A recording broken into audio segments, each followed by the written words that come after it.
And welcome to another Leumi Financial Corner. With us once again, Michael Zaremski, head of U.S. Private Banking, Bank Leumi USA, member of the Investment Committee for Leumi Investment Services. Michael, good to have you back. How are you doing? Doing well, Zev. Great to be back. Thank you. You know, speaking of how we're doing, from what I understand, the markets have been doing well for the last 5 weeks. You have a blip, and all of a sudden you hear everybody panicking. Am I wrong in assuming that we tend to accentuate the negative? We don't look at when things go very, very well. All of a sudden there's a blip, the price of oil goes up or inflation goes up, and all of a sudden we're in panic mode. What's going on? Zev, that's a very astute observation. And let me just say for the record that the views expressed on the call are my views, not necessarily those of the bank or the broker-dealer. But you're right. We have had a very torrid run in the market over the last few weeks. I think the S&P is kind of up about 7% off of its lows, which were, again, just a slight blip down from some of the all-time highs that we originally had. And again, they've been making all-time highs again. You're starting to see some of the fear creep back into the market. And what always kind of surprises me is how we always gravitate towards the left tail risk of events happening. Typically when we look at markets, again, markets are relatively efficient.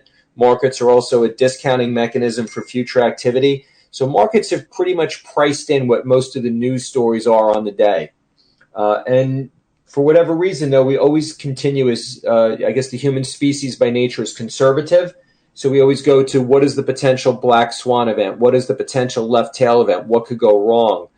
And when we look at some of the data right now, we look at oil prices, which have been creeping up. And, we see it at the gas pump. We see it in heating oil. We see it all throughout. But the question that I would pose is, do we think that the movement in oil prices is going to continue to go higher at the pace it's at? Do we think it might go lower? Do we think it might stay where it is? And with oil prices at 84, I remind everybody of one of the axioms of the commodities market, which is the cure for high commodity prices is typically high commodity prices. And conversely, the cure for low commodity prices is typically low commodity prices. So what you are starting to see more and more is rig counts in the United States are starting to rise. The drillers and the energy companies out in, particularly the Permian Basin in Texas and other parts of America are starting to reopen up some of the wells. They're starting to drill again. And with the oil prices at the levels they are, it certainly encourages more people to do more production. That kind of ties into the next element of some of the supply chain issues, which again, the oil and gas issues are part of that, but you also do have companies reacting. You have people looking for alternative ways to deliver some alternative supplies. How do we loosen it up? Where do we shift things around? And I'm always a big believer in ingenuity and creativity, particularly if there is a way to exploit it for some profitability. And I think what we are seeing is that people are looking for more ways to try to resolve some of these supply-demand issues. Again, the market has priced most of this in. The market is very well aware of the backlog of ships in Los Angeles and Long Beach. The question is, do we really think that in 6 months we're still going to have a 45 to 60 ship backlog in those ports? Or do we think that we're going to be moving further along into helping resolve some of these issues that are here? So what I think people need to be a little bit more aware of is we always have a left tail risk of what could go wrong, but there's always the right tail risk of what could go right. And when we have corporate America and the government looking to really kind of keep the markets juiced and moving forward, keep the economy going, finding ways to be accommodative, I think we kind of lean a little bit more towards the right tail risk of there's upside. I'll also make another comment, which is, we've recently had some changes in the fiscal environment. We just passed the infrastructure bill. It's still yet to be signed by President Biden. And now we're back on talks for what happens with the new Build Back Better plan for the next round of stimulus. And I think what the market's starting to see right now is based on some of the election results and some of the tenor in Washington, a lot of the worst case scenarios of runaway spending, runaway taxation have come off the table. The infrastructure plan by most accounts is deemed to be somewhat stimulative. Of the $1 trillion being spent over 10 years, there's only $500 billion in new money, which basically works out to about $50 billion a year, which again, on the margin is stimulative, but it's not runaway inflationary.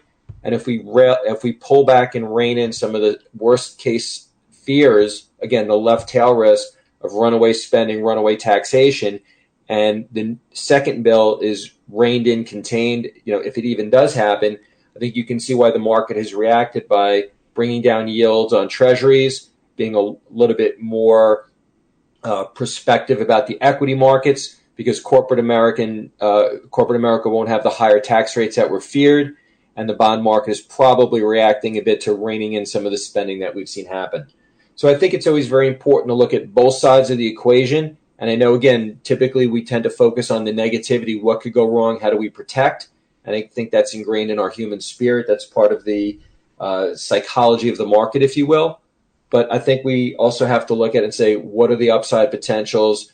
Where can things actually get better? And I kind of go back to one of my favorite Warren Buffett quotes, which is, be fearful when others are greedy and be greedy when others are fearful. And I think we probably still have a little bit too much fear in the marketplace over what could go wrong and not being optimistic enough about what could go right.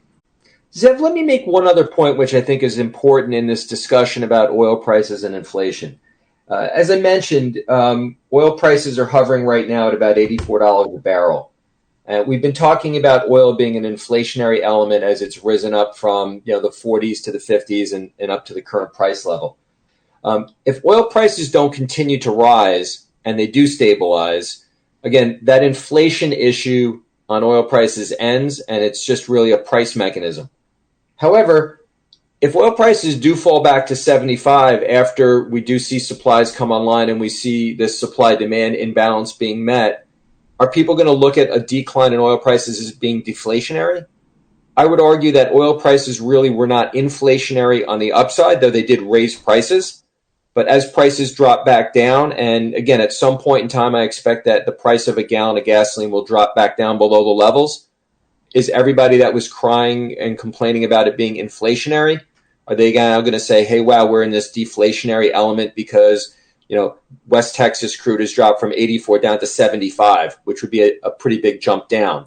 But again, not out of the realm of possibility.